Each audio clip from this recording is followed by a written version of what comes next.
Good evening, everybody. Happy Wednesday. I'm coming to you this evening from the Holy Trinity office, Laura's office, aka the Parish Hall, because we're under construction. A lot of exciting stuff is happening here.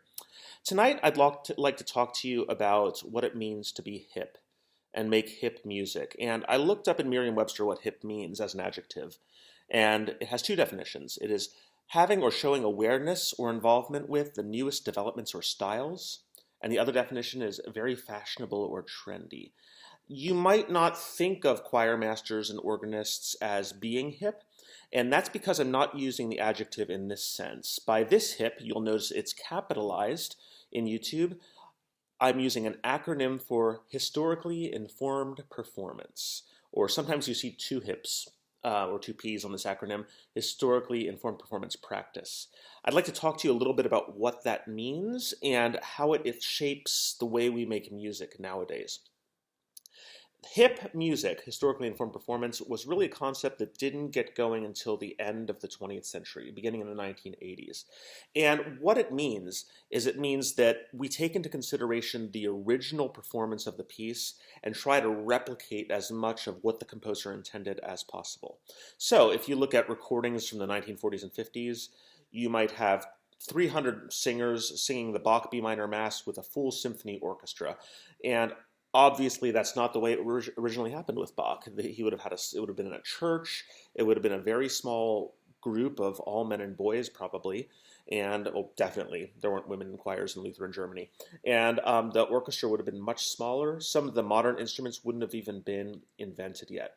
And so, as the century wore on, 60s, 70s, and especially the 80s, more and more people tried their best to replicate these original performance circumstances with the composers. There were lots of things to think about. You couldn't play on an instrument that wasn't invented yet, so the whole early music movement centered around early music ensembles where players played on original instruments.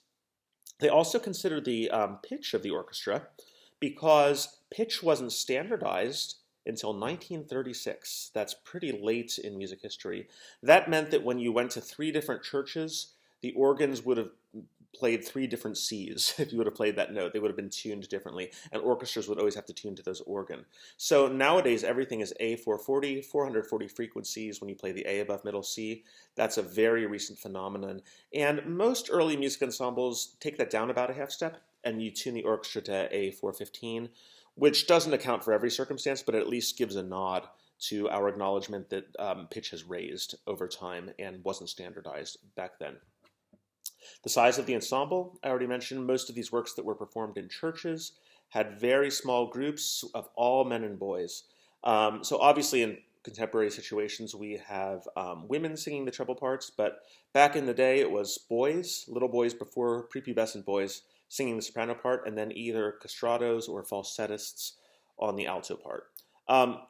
The places that still have all-male ensembles, like a lot of the English choirs, still have that format, but they don't have castratos anymore because we haven't castrated anyone in over a century, which is a good thing.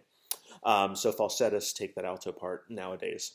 Also, something to think about is the language. For instance, if a piece is in Latin, you would want to make a distinction between whether it was performed in a Germanic-speaking country or a Hungarian country, and use the Germanic Latin, or if it's in a Catholic country, you probably would have a more Italianate sort of Latin. So lots of things to think about and lots of practical things to think about.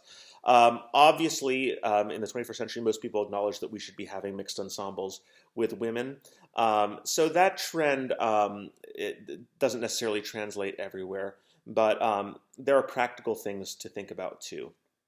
For instance, if you're going to play on early music instruments, they're very expensive, and unless you're a pro, they might not sound very good when you try and play them. Believe it or not, instruments have actually really become more sophisticated in their manufacturing. So it's much, much harder to play a Baroque woodwind instrument or a Baroque brass instrument than it would be to play a contemporary instrument. You also have a conductor like Robert Shaw, the most important conductor of the 20th century, who showed little to no interest in historically informed performance practice because his agenda wasn't to replicate what happened during Bach's time.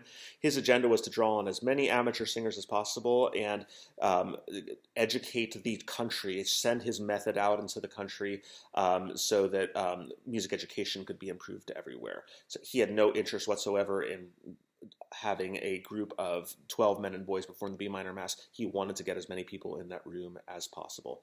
And Robert Shaw also wanted to simplify things because obviously the early music with the pitch and with the language differences, it could get very complex.